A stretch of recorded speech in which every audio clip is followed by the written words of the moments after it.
that are low level programming language and high level programming language. Now what is low level programming language? Low level programming language क्या होती है? लो level programming language वो language जो computer के सबसे नज़दीक और यूजर्स से सबसे दूर होती है. लो लेवल क्या होती है? जो कंप्यूटर के सबसे नज़दीक होती है. और हाई लेवल क्या होती है? जो यूजर्स के सबसे नज़दीक होती है और कंप्यूटर से सबसे दूर होती है. तो यहाँ पे क्लियर हो रहा है कंप्यूटर कौन सी लैंग्वेज समझता? 0 and 1. मीन्स हम यहाँ पे कोड कौन सी लैंग्वेज में लिखेंगे? 0 और 1 का ज़्यादा यूज़ होगा और यहाँ पे काफ़ी कम यूज़ होगा, क्योंकि यहाँ पे यूज़र की लैंग्वेज कौन सी है? Human language like English language है, तो यहाँ पे यूज़र लैंग्वेज का यूज़ होगा. So what is a low level programming language? Low level programming language को अगेन हमने कैटेगराइज किया हुआ है दो टाइप में, that are machine level language and assembly level language, या मशीन लेवल प्रोग्रामिंग लैंग्वेज या assembly level programming language. Now what is machine level programming language? Machine level programming language क्या होती है? मशीन लेवल प्रोग्रामिंग लैंग्वेज जो computer की friendly language है, जो computer के सबसे नज़दीक है. मीन्स हम इसमें हर इंस्ट्रक्शंस कंप्यूटर को जो है वो बाइनरी नंबर में देंगे. यहाँ पे इसकी डेफिनेशंस बनती है.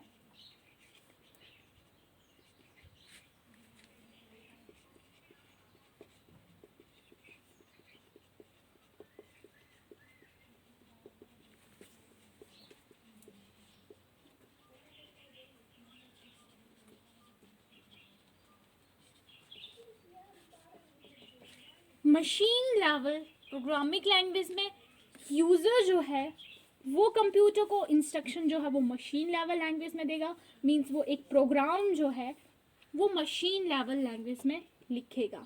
ठीक है, जिसमें हर इंस्ट्रक्शन जो है वो होगी बाइनरी नंबर्स में. हर इंस्ट्रक्शंस किस में होगी? बाइनरी नंबर में. यूज़र कैसे इंटरेक्ट करेगा कंप्यूटर के साथ? मशीन लेवल लैंग्वेज के थ्रू. प्रोग्राम लिखेगा वो बाइनरी नंबर्स में, क्योंकि वो कौन सी लैंग्वेज यूज़ कर रहा है? Machine level language. सो यहाँ पे हमने पढ़ लिया कि मशीन लेवल लैंग्वेज में यूज़र कैसे इंटरेक्ट करता था. अगर यूज़र को डाटा देना होता था, अपनी इंफॉर्मेशन देनी होती थी कंप्यूटर को, तो वो बाइनरी नंबर में पहले उस इंफॉर्मेशन को कन्वर्ट करता था, वो फिर कंप्यूटर को इंस्ट्रक्शन देता था. मीन्स अगर यूज़र ने कंप्यूटर को इंस्ट्रक्शन देनी है 2+3, तो वो कैसे देता था? पहले ऐड को कन्वर्ट करेगा. मान लिया ऐड का बाइनरी नंबर ये है, उसने पहले ऐड को बाइनरी में कन्वर्ट किया, फिर 2 को कन्वर्ट करेगा, देन 3 को कन्वर्ट करेगा. ओके, सो उसने क्या किया? इंस्ट्रक्शन इस फॉर्म में दी, देन कंप्यूटर ने उस इंस्ट्रक्शन को फैच किया, उसके बाद उसने रिजल्ट उसको प्रोसेस किया और यूज़र को रिजल्ट कौन सी फॉर्म में दिया? बाइनरी, अगेन बाइनरी नंबर्स में. देन यूज़र ने उसको समझा कि वो बाइनरी नंबर क्या है. तो ये लैंग्वेज क्या थी? यूज़र्स के लिए सबसे डिफ़िकल्ट वाली लैंग्वेज थी, क्योंकि हम तभी बाइनरी नंबर में इंस्ट्रक्शन दे सकते हैं जब हमें बाइनरी नंबर्स के बारे में पता होगा. फॉर एग्जाम्पल अगर हम इसको देखें, ये क्या है, यहाँ पे देखें ये क्या लिखा है, तो we can not understand what is this. But we can understand what is this. 2+3 हम समझ सकते हैं, लेकिन हम इसको नहीं समझ सकते कि हमने क्या लिखा है. जिसको मशीन लेवल लैंग्वेज का डीपली नॉलेज होगा, इसके लिए हमें डीपली इसके बारे में नॉलेज गेन करना होता था पहले, तभी हम इस लैंग्वेज को यूज़ कर सकते थे. तो क्या था? ये हमारे लिए काफ़ी बड़ी डिसएडवांटेजेस थी कि ये यूज़र से सबसे दूर वाली लैंग्वेज थी, हम इसको अंडरस्टैंड नहीं कर सकते थे, ये हमारे लिए डिफ़िकल्ट थी. सो नाउ नेक्स्ट इज, अगर मुझे कोड को मॉडिफाई करना है, मीन्स अगर मुझे ऐड की जगह यहाँ पे माइनस करना है, तो मेरे लिए यहाँ पे मुझे पहले पता होना चाहिए कि इसके लिए कोड क्या होगा, देन मुझे कहाँ पे कोड को चेंज करना है. एरर तो वो इस लाइन पे बताएगा, लेकिन मुझे फिर ध्यान से उसको चेक करना पड़ता था कि यहाँ पे मुझे कहाँ पे इसके चेंजेस करने हैं. तो second disadvantage is that difficult to modify. Now next is difficult to debug. अगर मुझे यहाँ पे एरर आया तो मैं उसको नहीं ढूंढ सकती थी कि एरर कहाँ पे आया है। तो difficult to debug, debug mean error को ठीक करना, और बग मीन एरर का आना, और डिबग मीन एरर को ठीक करना। तो मुझे यहाँ पे प्रोग्राम को डिबग करना काफ़ी मुश्किल होता था। तो हमने इसकी ये पढ़े। Next is machine level language is machine dependent. Machine dependent, machine level language जो थी वो मशीन डिपेंडेंट थी। मशीन डिपेंडेंट मीन्स कि ये सिर्फ एक ही मशीन तक सीमित थी। Programs are not portable, program जो थे वो पोर्टेबल नहीं थे। मतलब अगर हमने एक मशीन पे एक कोड को लिखा, देन उसी सेम प्रोग्राम्स को हम सेकंड मशीन पे रन नहीं कर सकते थे। क्यों? क्योंकि CPU is responsible to perform any task. CPU ही क्या करता है, हर टास्क को परफॉर्म करता है। तो सिमिलरली हर कंप्यूटर मशीन के अपने अपने आर्किटेक्चर से वो बना हुआ होता था, उनकी अपनी अपनी सेट ऑफ फैमिलीज होती थी, डिफरेंट डिफरेंट टाइप के आर्किटेक्चर से बना हुआ होता है। फॉर एग्जांपल इसमें यहाँ पे इसकी इंस्ट्रक्शन फॉर्मेट जो है, मेमोरी जो है वो है 32 बिट्स की, लेकिन यहाँ पे वो इंस्ट्रक्शन फॉर्मेट 16 बिट्स का हो सकता है। तो mean machine level language, every instruction written in the form of binary number. पढ़ लिया हमने। Computer directly understand this language, computer जो है वो डायरेक्ट इस इंस्ट्रक्शंस को फैच करता है। CPU जो है वो डायरेक्ट इस इंस्ट्रक्शंस को फैच करता है, डायरेक्ट अंडरस्टैंड करता है। No need to use any translator, yes, यहाँ पे हमें किसी भी ट्रांसलेटर की जरूरत नहीं होती। क्यों? क्योंकि कंप्यूटर कौन सी भाषा समझता है, 0 and 1 की, एंड यूजर भी उसी लैंग्वेज में अपना प्रोग्राम, अपनी इंस्ट्रक्शन जो है वो राइट कर रहा है। तो यहाँ पे किसी भी ट्रांसलेटर की जरूरत नहीं पड़ेगी। ठीक है, ओके। और इसकी एडवांटेज, सो हमने ये कवर कर लिया, easily understandable by the computer. Now next is fast execution. Yes, fast execution, because यहाँ पे प्रोग्रामर जो है अपनी इंस्ट्रक्शन बाइनरी नंबर्स में दे रहा है, देन उसने क्या किया, उसको डायरेक्ट फैच कर लिया, उसने डायरेक्ट उसको एग्जीक्यूट कर दिया, और उसने एग्जीक्यूट करके रिजल्ट यूज़र को दे दिया। तो यहाँ पे क्या थी, मशीन लेवल लैंग्वेज में अगर हम कोई भी प्रोग्राम लिखें तो वो फास्ट एग्जीक्यूट होता था। Now disadvantages that difficult to understand by the human, ये भी हमने पढ़ लिया। क्यों डिफिकल्ट है, क्योंकि बाइनरी में हम इंस्ट्रक्शन लिख रहे हैं, जिसके लिए तभी लिख सकते हैं जब हमें इसके बारे में डीपली नॉलेज होगा। Then next is difficult to modify and debug, modify करना, अगर मुझे प्रोग्राम में चेंजेस करनी है तो मुझे बहुत मुश्किल होता था उसको करना। Then next is debug, debug is that कि अगर मुझे अपने प्रोग्राम को एरर फ्री करना है तो देन मुझे उसके लिए भी काफ़ी मुश्किल होती थी। अगर 1 की जगह 0 लिख दिया तो 0 1, मुझे वो चेंज करना काफ़ी मुश्किल होता था। Next is machine dependent, machine dependent भी हमने पढ़ लिया कि सेम प्रोग्राम को हम सेकंड मशीन में रन नहीं कर सकते थे, बिकॉज CPU परफॉर्म करता है हर टास्क को, और हर CPU अपनी अपनी स्पेसिफिकेशन से बना है, उसकी अपनी अपनी डिफरेंट सेट ऑफ फैमिलीज होती है। तो हमने कवर कर लिया topic what is a machine language. Now next topic is that what is assembly level language. Means हम हर प्रोग्राम, एक प्रोग्राम जो है यूजर के साथ अगर इंटरेक्ट करना है तो हमें एक प्रोग्राम जो है वो अब हमें असेंबली लेवल प्रोग्रामिंग लैंग्वेज में लिखना होगा। ये क्यों आया, due to the drawbacks of the some limitation of the machine level programming language, इसीलिए एक न्यू प्रोग्रामिंग लैंग्वेज इन्वेंट हुई, असेंबली लेवल लैंग्वेज। तो अब ये क्या होती है, अब in assembly level programming language every instruction written in the form of the mnemonics, use some characters, special symbols, teasers। अगर यूजर को असेंबली लेवल प्रोग्रामिंग के थ्रू कंप्यूटर के साथ इंटरेक्ट करना है तो उसे हर इंस्ट्रक्शन, हर एक प्रोग्राम निमोनिक्स की फॉर्म में, करैक्टर, स्पेशल सिंबल, इनको यूज करके एक प्रोग्राम लिखना पड़ता था। Now how? For example, अब निमोनिक्स क्या होते हैं? निमोनिक्स मीन्स अगर हमें कंप्यूटर को इंस्ट्रक्शन देनी है 2 + 3, उसके लिए निमोनिक्स है add 2, 3। add is a mnemonics, 2 and 3 is a digit, comma is a special symbols। okay, अगर कंप्यूटर को इंस्ट्रक्शन देनी है 2 - 3 तो उसके लिए निमोनिक्स बना माइनस, सब्ट्रैक्शन के लिए निमोनिक्स बना सब। A, P. Sub is a mnemonics. A and B is a character and comma is a special symbol.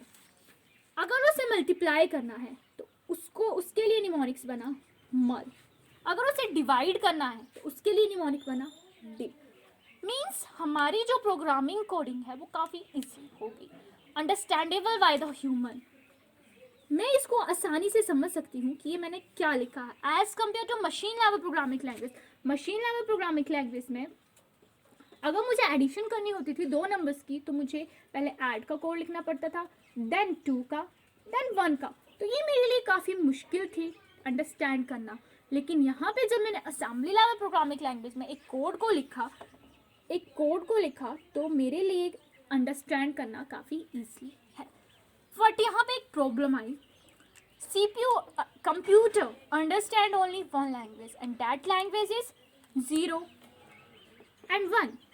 Okay, सो यहाँ पे मुझे एक ऐसे डिवाइस की ज़रूरत पड़ी, एक ऐसे ट्रांसलेटर की ज़रूरत पड़ी जो मेरी इस असेंबली लैंग्वेज को कन्वर्ट करे मशीन कोड में. तो मुझे यहाँ पे किसकी ज़रूरत पड़ी? एक ट्रांसलेटर की, जो क्या करेगा जब कोई भी प्रोग्रामर इंस्ट्रक्शन लिखेगा फिर वो ट्रांसलेटर क्या करेगा, उस इंस्ट्रक्शंस को वो बाइनरीज नंबर में कन्वर्ट करेगा. ट्रांसलेटर ने क्या काम किया? उस इंस्ट्रक्शंस को बाइनरी मशीन कोड में कन्वर्ट किया. देन सीपीयू ने उसको फैच किया. उसके बाद कंप्यूटर ने हमें आउटपुट बाइनरी नंबर में अगेन बाइनरी नंबर में दी. बट फिर ट्रांसलेटर ने क्या काम किया? उस बाइनरी नंबर को हमारे निमोनिक्स की फॉर्म में उसको कन्वर्ट किया और यूज़र ने उसको रिजल्ट दे दिया. तो यहाँ पे ट्रांसलेटर ने क्या काम किया? ट्रांसलेटर ने काम किया जो भी कोड हमने असेंबली लेवल प्रोग्रामिंग लैंग्वेज में लिखा उसको कन्वर्ट किया मशीन कोड में. क्यों? क्योंकि कंप्यूटर जो है सिर्फ मशीन लैंग्वेज को ही अंडरस्टैंड करता है, बाइनरी नंबर्स को ही वो समझता है. फिर उसने क्या किया? अगेन रिजल्ट दिया बाइनरी में और अगेन ट्रांसलेटर ने क्या काम किया? उस बाइनरी लैंग्वेज को हम असेंबली लैंग्वेज में कन्वर्ट करके दे दिया. और उस ट्रांसलेटर का नाम है assembler. Assembler is a translator which is used to convert assembly level language into a machine level language and again machine level language into a assembly level language. तो यहाँ पे एक डिवाइस का यूज़ हुआ. अब assembler है क्या? assembler जो है वो प्रोग्राम से बना है. प्रोग्राम्स को लिख कर जो है ये एक जो है वो सॉफ्टवेयर बना है. ठीक है, तो assembler में फंक्शनैलिटी है कि वो हमारी असेंबली लैंग्वेज को कन्वर्ट करेगा. ठीक है, उसमें फंक्शनैलिटी डालेगी. ठीक है, तो असेंबलर का यहाँ पे यूज़ हुआ. और ये लैंग्वेज क्या थी? ये हमारे लिए अंडरस्टैंड करना जो है वो डिफ़िकल्ट थी. Okay, so now assembly level language means every instructions return in the form of the mnemonics, characters, symbols and digits. ये हमने पढ़ लिया. निमोनिक्स क्या होते हैं? ऐड. हर ऑपरेटर्स के लिए एक निमोनिक्स बनाया गया. ठीक है, और इन निमोनिक्स को कंप्यूटर जो है पहले से ही समझता है. ये प्रीडिफाइंड वर्ड्स हैं. ठीक है, need a translator and assembler. Yes, हमें यहाँ पे ट्रांसलेटर की ज़रूरत पड़ी और उस ट्रांसलेटर का नाम है असेंबलर. असेंबलर क्या करता है? जो यूज़र ने इनपुट दी उसको वो कन्वर्ट करेगा मशीन लेवल लैंग्वेज में. देन कंप्यूटर ने उसको फैच किया, उस इंस्ट्रक्शन को फैच किया, प्रोसेस किया और आउटपुट दे दी. कुछ आउटपुट डिवाइसेस के थ्रू उसने बाइनरी लैंग्वेज में दी. देन असेंबलर ने अगेन क्या किया? बाइनरी को कन्वर्ट किया हमारी असेंबली लेवल लैंग्वेज में और यूज़र ने वो कुछ आउटपुट डिवाइसेस के थ्रू, मॉनिटर के थ्रू उस रिजल्ट को देख लिया. तो ये था हमारे पास असेंबलर. ठीक है, ईजिली थी, readable by the human, easy to modify debugs. Means कि अगर मुझे मॉडिफाई करना है, मुझे ऐड 2 3 ना लिख के मुझे सब्ट्रैक्ट करना है तो मैं इजीली से यहाँ पे सब कर सकती थी. मॉडिफाई इजीली था. डिबग, अगर एरर आती है, अगर यहाँ पे सब की जगह मैंने लिख दिया सन तो मुझे ईजिली से शो हो रहा है कि मुझे यहाँ पे सब लिखना है. ईजिली था मॉडिफाई करना. बट इसकी डिसएडवांटेजेस क्या थी? Need a translator. हमें ट्रांसलेटर की ज़रूरत पड़ी तो ये डिसएडवांटेजेस थी जिसकी वजह से हमारी जो प्रोग्राम की जो एग्जीक्यूशन थी वो जो है वो स्लो होगी as compare to machine level programming language. क्यों? क्योंकि मशीन लेवल लैंग्वेज में सीपीयू जो है वो डायरेक्ट करता था हमारी इंस्ट्रक्शन को फैच, लेकिन असेंबली लेवल लैंग्वेज में क्या हुआ, यहाँ पे हमें एक ऐसे ट्रांसलेटर, एक डिवाइस की जरूरत पड़ी जो पहले एग्जीक्यूशन से पहले हमारी इंस्ट्रक्शन को कन्वर्ट करेगा, उसमें थोड़ा सा टाइम लेगा, देन हमारा जो सीपीयू है हमारी इंस्ट्रक्शन को फैच करेगा। नाउ हमारी जो असेंबली लेवल लैंग्वेज है वो लो लेवल प्रोग्रामिंग लैंग्वेज क्यों है? इसीलिए क्योंकि ये अगेन मशीन डिपेंडेंट थी। मशीन लेवल लैंग्वेज क्या थी? पहले मशीन डिपेंडेंट, और असेंबली भी क्या होगी? Machine dependent. Means same programme can not be run into another machine, can not be port. क्यों? क्योंकि हर सीपीयू क्या है, अपनी अपनी स्पेसिफिकेशन से बना हुआ है। हर सीपीयू में उसका इंस्ट्रक्शन फॉर्मेट जो है वो अलग अलग है। इसीलिए हमने बोला कि जो असेंबली लेवल लैंग्वेज है वो क्या है? लो लेवल प्रोग्रामिंग लैंग्वेज, क्योंकि ये मशीन डिपेंडेंट थी। हम सेम प्रोग्राम को नेक्स्ट मशीन पर रन नहीं कर सकते थे। तो हमारे लिए असेंबली लेवल लैंग्वेज और मशीन लेवल लैंग्वेज क्या है? वो लो लेवल प्रोग्रामिंग लैंग्वेज है। फिर इनकी ड्रॉबैक्स को देखते हुए, इनकी लिमिटेशंस के कारण हमने इन्वेंट की एक high level programming language. High level programming language invent हुई ना। हाई लेवल प्रोग्रामिंग लैंग्वेज जो थी वो क्या थी? तो let us discuss. High level programming language जो यूज़र की फ्रेंडली लैंग्वेज है, मींस हम इसमें हर कोडिंग, हर जो इंस्ट्रक्शन है कंप्यूटर को इंग्लिश लैंग्वेज में देते हैं, जिसको हम यूज़र जो है ईजिली से अंडरस्टैंड कर सकते हैं। हाई लेवल लैंग्वेज में हम डील्स करते हैं लूप्स के साथ, मैथमेटिकल फंक्शंस के साथ। इसमें हम डील्स करते हैं वेरिएबल्स के साथ, कुछ प्रीडिफाइंड फंक्शंस। हाई जिसको एक यूज़र काफ़ी इजीली से अंडरस्टैंड कर सकता है। फॉर एग्जांपल, अगर एक यूज़र है, उसको कंप्यूटर के साथ इंटरेक्ट करना है, how they interact? By writing a program. Programs के साथ वो इंटरेक्ट करता है। अगर वो program high level programming language में लिख रहा है तो उसे लिखना पड़ता था a+b, ठीक है, या उसने लिखा 2+3। इसमें हम समझ रहे हैं जो इसका आंसर होगा वो सी लैंग्वेज, सी वेरिएबल में स्टोर होगा, जो कि ह्यूमंस के लिए काफ़ी इजीली थी अंडरस्टैंड करना as compare to assembly level programming language and machine level programming language.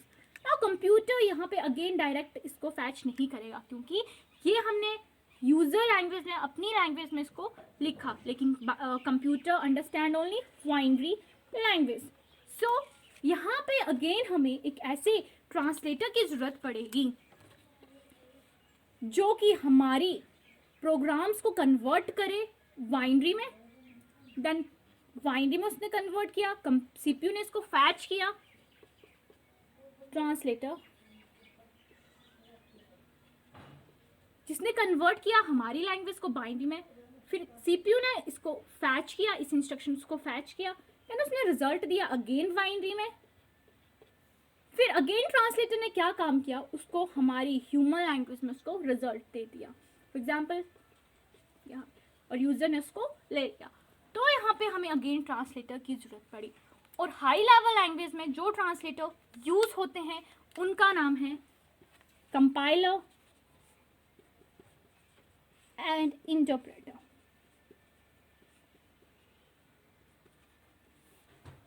Both are translator which are used to convert high level programming language into a machine level programming language and again machine level programming language into a high level programming language। ये दोनों ही काम करते हैं। तो high level language की main advantages ये थी कि ये मशीन इंडिपेंडेंट थी। हाई लेवल प्रोग्रामिंग लैंग्वेज क्या थी? Machine independent.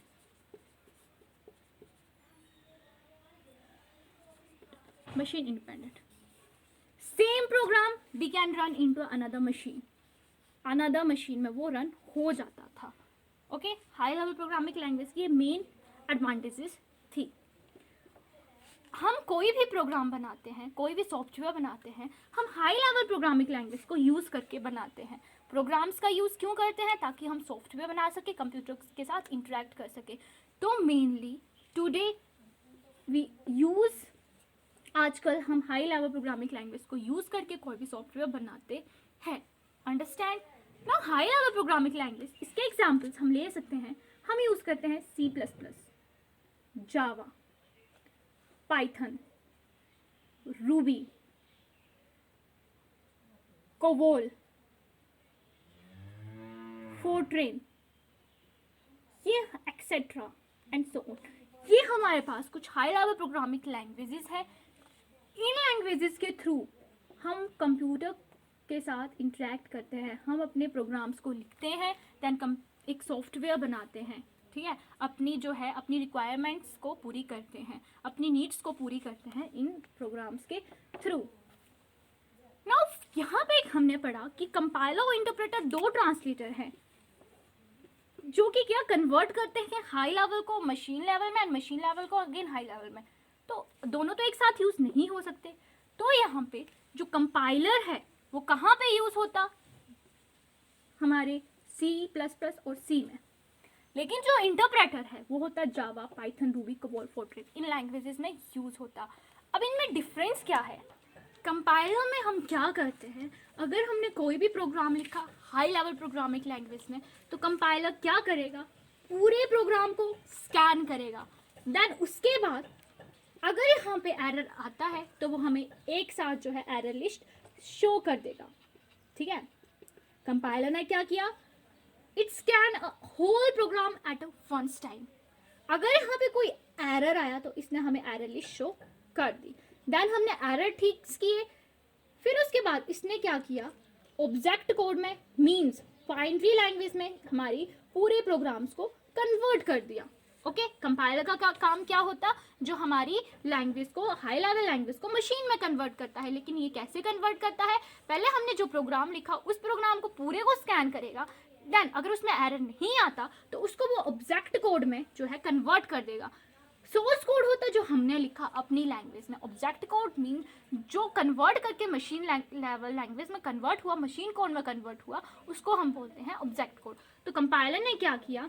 सोर्स कोड को एक साथ, अगर उसमें एरर नहीं आता तो एक साथ उसने ऑब्जेक्ट कोड में कन्वर्ट कर दिया। अब यहाँ पे इंटरप्रेटर क्या काम करता है? इंटरप्रेटर भी काम करता है हाई को मशीन कोड में कन्वर्ट करना, लेकिन इंटरप्रेटर ने क्या किया? फर्स्ट लाइन को स्कैन किया, देन अगर एरर नहीं आता इस पे तो उसको ऑब्जेक्ट कोड में कन्वर्ट करेगा, एक लाइन को, सिंगल लाइन।